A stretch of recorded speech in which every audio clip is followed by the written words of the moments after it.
आज लेकिन कई बार उनकी स्त्रियां स्वतंत्रता नहीं समझ पाती। स्त्रियों में दिमाग कम है, क्योंकि मैं मान नहीं पाता हूँ कि मेरी माँ को कम दिमाग था, या मेरी बहन का दिमाग कम, या मेरी पत्नी कमजोर है, या मेरी पुत्री कमजोर है। उनको तो हम रोज देखते हैं, या माँ को देखा अनुभव। तब हमको लगता है कि ये जो समझ है ये नासमझी की सीमा हो।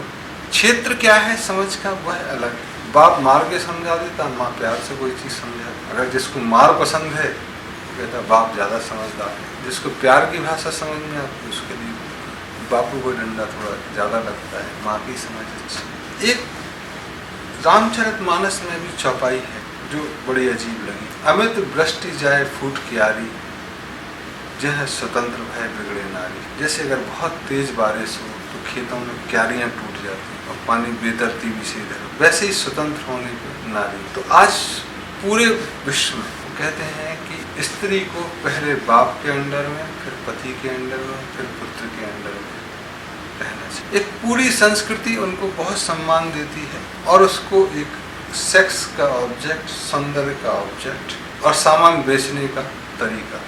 ऐसे समझ वाले लोग बराबरी का दर्जा खुद लेंगे और दूसरों को देंगे, उम्मीद कम है। तब उनकी भागीदारी कितनी होगी, इस पे बहुत बड़ा प्रश्न चिन्ह होता है। एक ऐसा समाज जो दुनिया पे अभी साम्राज्य स्थापित करने की कोशिश करता हुआ दिखता है, वह महिला को अपने धर्म का सर्वोच्च पद देने में कितने बरस लगाता है, सबसे छुपा नहीं। दूसरे धर्म में एक महिला फकीर हुई या महिला साधु हुए, कालांतर में उनका नाम ही बदल दिया। जैसे जैन धर्म में मल्लीबाई हुई, बोले मल्लीबाई नहीं, वो मल्लू प्रसाद।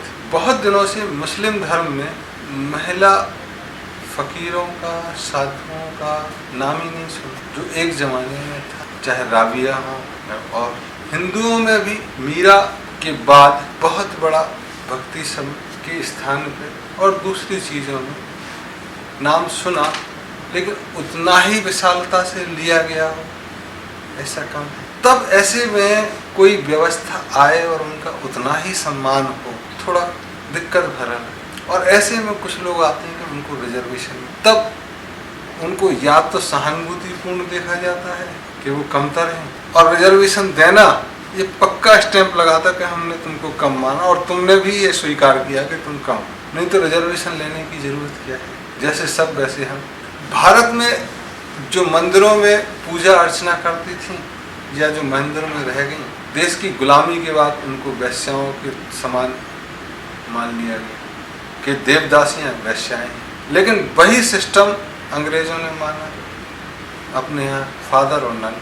तो ये बिगड़ी हुई परंपराएं, अगर एक को आप वैसा दर्जा दोगे तो कल के दिन आप पर भी उंगली उठ सकते। तो पूरी की पूरी व्यवस्था जिसमें हम अपनी माँ, बहन, बेटी और पत्नी का सम्मान ले सकें और को सम्मान दे सकें, ऐसी व्यवस्था तो हम अपने घर में चाहें। ऐसा ही बड़ा रूप समाज में। तो हमको तो पूरी चीज़ें लगती हैं कि वो बराबर की चीज़ें कर सकते हैं, तरीके अलग हो सकते हैं उनके काम करने के, कि एक ठोस तरीके से और दूसरे प्यार से, एक सतत और एक धीरे धीरे।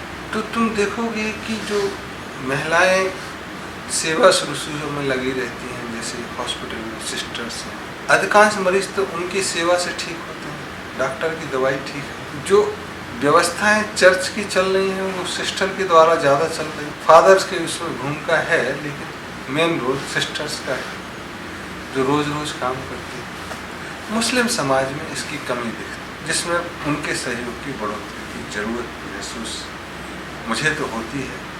मुस्लिम समाज को स्वयं कितनी होती है ये एक अलग प्रश्न है। ऐसा ही हिंदुओं में जो व्यवस्था अगर मंदिरों से शुरू हो तो पूरे रोल की जाती है। दूसरा सबसे महत्वपूर्ण है कि फेथ, आस्था और प्रजनन सब में मौजूद होती है, महिलाओं में ज़्यादा होती है। तो जो आस्था से जुड़े हुए केंद्र हैं, तो आश्रम पूरा का पूरा आस्था से जुड़ा हुआ व्यवस्था है, तो महिलाओं का रोल तो पुरुषों से ज़्यादा भी हो सकता है, इसमें कोई दिक्कत नहीं। अब कमोबेश ये है कि जैसे 12 साल की उम्र तक ब्रह्मचर्य आश्रम में जब तक लड़कियों कुंवारी हैं, आप समान शिक्षा दे सकते हैं। 12 से 24 वर्ष की उम्र तक आप अलग अलग शिक्षा दे सकते हैं। तो शहर के बाहर बच्चों की शिक्षा और मंदिर के पास, मस्जिद के पास लड़कियों की शिक्षा, जिससे वो घर के काम भी सीखें। सेक्स की शिक्षा 24 वर्ष के पास जब शादी होने की शुरुआत हो। महिलाओं की जिम्मेदारी हो कि वो लड़कियों को शिक्षा दें और पुरुषों की जिम्मेदारी हो वो लड़कों को। महिलाएं घर का कामकाज अच्छा संभाल सकती हैं, तो आंतरिक सुरक्षा का काम महिलाओं का। इसके लिए उन्हें जूडो कराटे सिखाना, डंडा चलाना सिखाना। संगीत में महिलाओं की रुचि ज़्यादा होती है, तो गाने की शिक्षा, संगीत की शिक्षा, खाना बनाने की शिक्षा, बच्चे पालने की शिक्षा, बुजुर्गों को सम्मान देने की शिक्षा, ये उनके क्षेत्र है। बाह्य युद्ध लड़ना, तलवारबाजी, बंदूक चलाना, बाह्य सुरक्षा, सीमा पर सुरक्षा, उस तरह की शिक्षा बच्चों को दें, बाहर भी जा सके। तो जितने आंतरिक चीज़ें हैं वो महिलाएं संभालें। फिर घर आया, गृहस्थ आश्रम हो, तो गृहस्थ में तुम देखोगे कि लेडीज़ें आज भी घर का काम संभालती हैं और आदमी काम करने जाते हैं।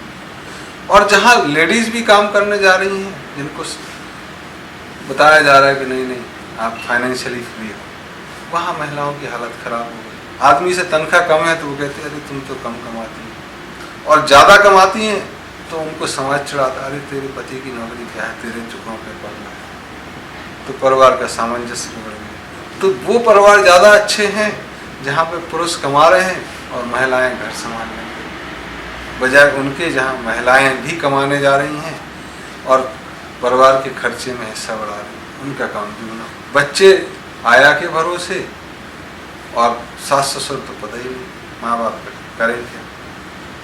उल्टा हो गया, जिनकी सेवा करनी थी उनसे सेवा ले रहे हैं। वानप्रस्थ आश्रम में अभी 60 वर्ष तक नौकरी हो गई तो भाई पोस्टपोन हो गया वानप्रस्थ। शरीर में सामर्थ्य नहीं बची तो अस्पताल में भर्ती हो गई। नहीं तो संगीत का काम, मंदिर में सफाई का काम महिलाएं संभाल सकती। पुरुष शिक्षा का काम, लेने का नहीं देने का, न्याय का काम ये संभाल सकते। और संन्यास आश्रम में दोनों, जब स्कूल में बच्चा बच्ची पढ़ने आए तो उसको ये चिंता ना हो कि यार वो टीचर ही मेरे को छेड़ देगा। दादा दादी इस उम्र के हो जाते हैं कि छेड़।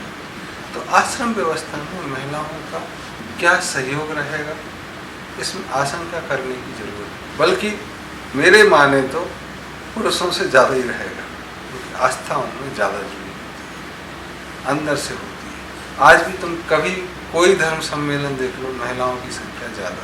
कहते हैं कि उनमें ईर्ष्या, जलन ये थोड़ा ज़्यादा होता है, लेकिन वह एक अशिक्षा का कारण है। और हमारे नियमों में बहुत सारे अपभ्रंश आना या उनमें विकार आना।